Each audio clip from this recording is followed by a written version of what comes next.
Friends, today we will discuss Startup India scheme under the entrepreneurship development and it is started बेटे year of establishment आपको इसका याद करना राजे कि ये कब एस्टेब्लिश हुआ था. It was establish on 15 August 2015 by prime minister Shri Narendra Modi and the main objective of this scheme was to inspire the skilled youth to develop the technology.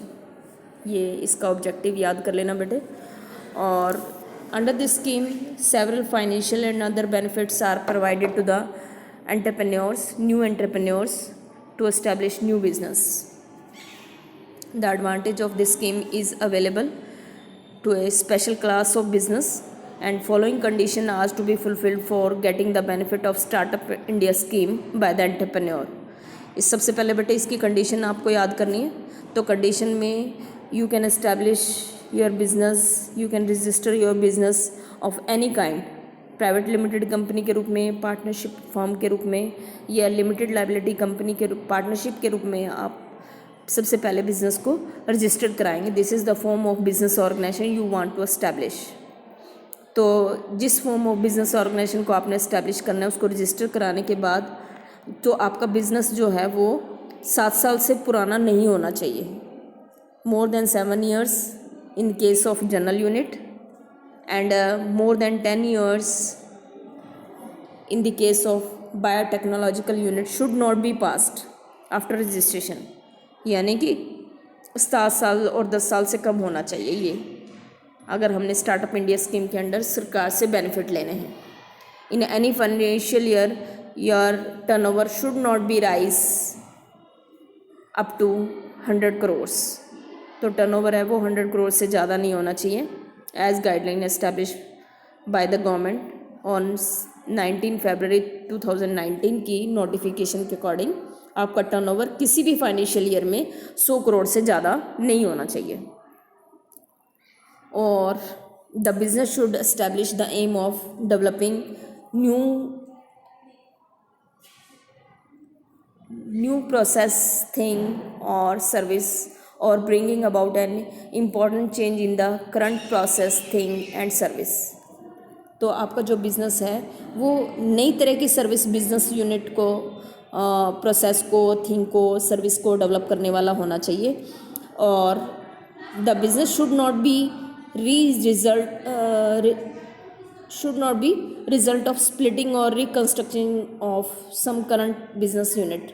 तो यहाँ पे स्टार्टअप इंडिया स्कीम में जो नई तरह के बिजनेस यूनिट्स हैं, नई तरह का प्रोडक्ट आप बना रहे हो, नई तरह की सर्विस बना रहे हो, पुरानी तरह के प्रोडक्ट में कोई अमेंडमेंट करके बना रहे हो तो वो उसमें स्टार्टअप इंडिया स्कीम के अंडर बेनिफिट नहीं मिलेगा. ठीक है बेटे. Now see the features of startup. तो first feature is innovative development. तो according to the feature of the startup the benefit of this can be taken only by those entrepreneur which aim of whose business is innovation. Innovation means do something new. ये जैसे अभी हमने इसके feature में किया है कि the innovation refers to developing a new process, new thing, new service and it should not be result of splitting the current process thing और सर्विस. ठीक है बेटे. तो हमें नई प्रोसेस थिंग और सर्विस को एस्टैब्लिश कर रहे हैं. ये इनोवेटिव न्यू चेंज हमारे एंटरप्रेन्योरशिप में होना चाहिए. Second is nurturing entrepreneurship. The scheme of is to encouraging entrepreneurship. यानी कि स्टार्टअप इंडिया स्कीम का जो मेन मोटिव है वो एंटरप्रेन्योरशिप को डेवलप करना है. Through the medium of startup scheme the government has attempted to develop it by giving special identity. तो स्पेशल आइडेंटिटी से डेवलप करना है और एंटरप्रेन्योरशिप को बढ़ाना है. तो इनोवेशन करना, नई प्रोसेस थिंग को बनाना है. सेकंड, एंटरप्रेन्योरशिप को नर्चर करना है, केयर करना है. And next feature is related with limited area.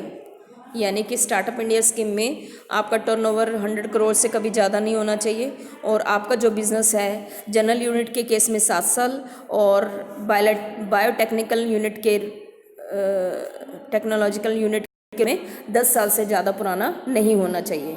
अगर ये 7 साल से या 10 साल से पुराना है तो स्टार्टअप इंडिया स्कीम के अंडर गवर्नमेंट के बेनिफिट नहीं मिलेंगे। Next is minimum legal complexity. तो स्टार्टअप इंडिया स्कीम के अंडर जो लीगल फॉर्मेलिटीज़ को जस्ट आपको एक वेबसाइट पे अपलोड करना है अपने स्टार्टअप इंडिया आइडिया को, प्रोग्राम को, और इसमें लीगल फॉर्मेलिटी बहुत कम है। तो लीगल फॉर्मेलिटीज़ की कम्प्लेक्सिटी इसमें ज़्यादा नहीं है। For example 3 years no inspection related to labour laws shall be made of business unit coming under this scheme. तो जो नए business unit startup India scheme में एस्टैब्लिश होंगे तो उनका कोई सरकार के द्वारा इंस्पेक्शन नहीं होगा। Next point is declaration of financial benefit. Hello बेटे, after 5 minutes you can be. Declaration of financial benefit. Several financial rebates by the government have been announced to the business units under the Startup India scheme. If a business get its patent done, it can get 80% rebate on expenditure anchored on the patents. तो 80% के जो patents के benefit हैं वो आपको सरकार से मिल जाएंगे। And beside there is a provision for rebate in income tax and capital gain. तो कैपिटल गेन और इनकम टैक्स पे आपको कोई भी टैक्स सरकार को नहीं देना है, तो उससे आपको बचत मिलेगी। तो स्टार्टअप इंडिया स्कीम के under declaration of some financial benefits. तो लीगल फॉर्मेलिटीज़ और इजी रजिस्ट्रेशन है, मैंने आपको बताया था।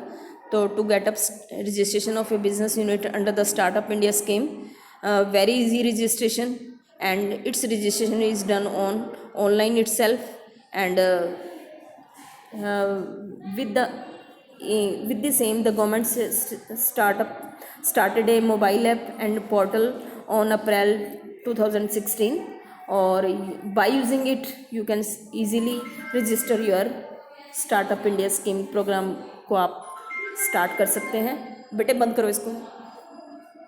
7th point is start support hub. तो ministry of human resource development has started startup support hub with the collaboration of some educational institute, that is NIT, IIT and Indian Institute of Science Education and Research and National Institute of Pharmaceutical Education Research। तो ये जो आपके IIT हैं और निपर है, तो इसकी help से आप ये स्टार्टअप सपोर्ट हब हैं, यहाँ पढ़ने वाले स्टूडेंट को स्टार्टअप इंडिया स्कीम के अंडर उनको बिजनेस करना सिखाया जाता है। तो यहाँ से आप जो न्यू एंटरप्रेन्योर हैं वो न्यू एंटरप्रेन्योरशिप में एंटर करना सीख सकते हैं। Last is the government funding. तो government has establish 10,000 crore each year, 500 crore every year. Government is ready to give financial benefit to the new entrepreneurs। तो ये सारे पॉइंट हैं बेटे इसके फीचर के। And tomorrow we will discuss process of registration and way to fund startup fund, कि अगर हम स्टार्टअप इंडिया स्कीम के अंडर जो सरकार ने वेबसाइट पे पोर्टल अप्रैल 2016 को लॉन्च किया था, तो उस पोर्टल पे मोबाइल ऐप के थ्रू हम अपने स्टार्टअप इंडिया स्कीम को कैसे रजिस्टर कर सकते हैं, तो ये कल हम स्टडी करेंगे। तो इसके सारे पॉइंट बैठे फीचर और जो आज मैंने कराया स्टार्टअप इंडिया स्कीम के कंडीशन और फीचर आज डिस्कस किए हैं। आप इसको स्टडी करना, कोई मुश्किल हो तो दोबारा पूछ लेना। ठीक है, हैव ए नाइस डे।